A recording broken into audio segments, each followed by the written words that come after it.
Баршаңызға қайырлы күн. Менің каналыма қош келдіңіздер. Бүгін сіздермен өте дәмді гуляш тағамын дайындайтын боламыз. Видеоны соңына дейін көріңіздер.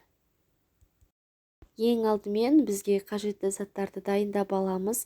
Бізге ет және пияз қажет болады. Подлеб үшін ет пен пиязды дәл осылай турайтын боламыз. Менде сиыр еті.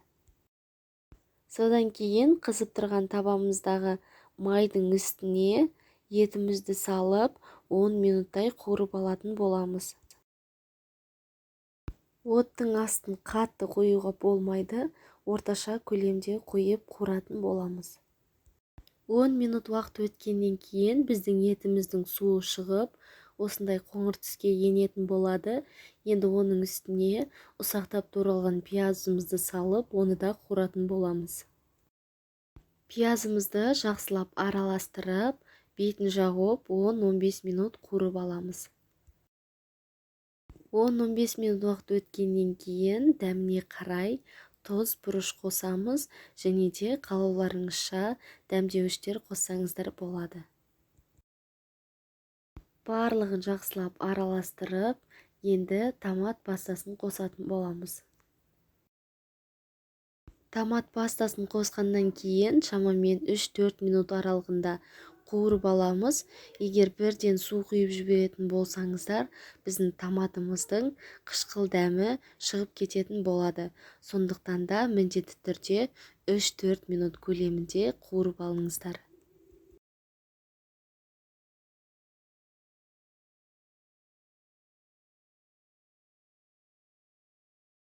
Қуырып болғаннан кейін енді су құятын боламыз. Суды көп мөлшерде құюдың қажеті жоқ. Осылай етіміз батып тұрса жеткілікті. Енді бетін жауып, бұқтырып пісіретін боламыз. Шамамен 1 сағат көлемінде етіміз жұмсарғанша пісіріп аламыз. Енді біз тағамымызға соус дайындайтын боламыз. Ол үшін қызып тұрған табамызға 2 ас қасық ұнымызды салып, қоңыр түске енгенше қуырып алатын боламыз. Оттың астын орташа көлемде қойып, осылай араластыра отырып, ұнымызды қуырып аламыз. Оттың астын қатты қоюға болмайды, әйтпесе біздің ұнымыз күйіп кетіп, тағамымыздан күйіктің дәмі шығып тұратын болады. Ұзақ қуырудың қажеті жоқ, осылай ұнымыз қоңыр түске енгенше қуырып аламыз.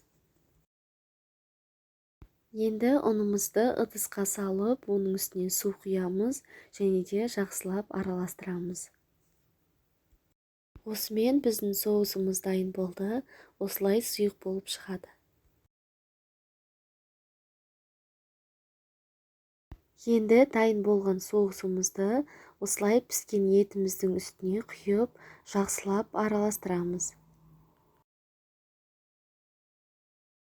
Маған біздің гуляшымыз қою болып көрінді, сондықтан да кішкене ғана көлемде су құятын боламын.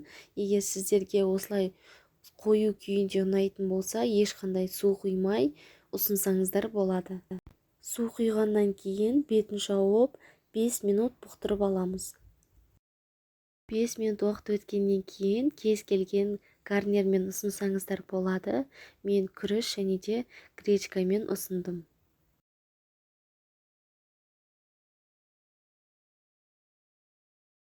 Осымен біздің гуляш тағамымыз дайын болды.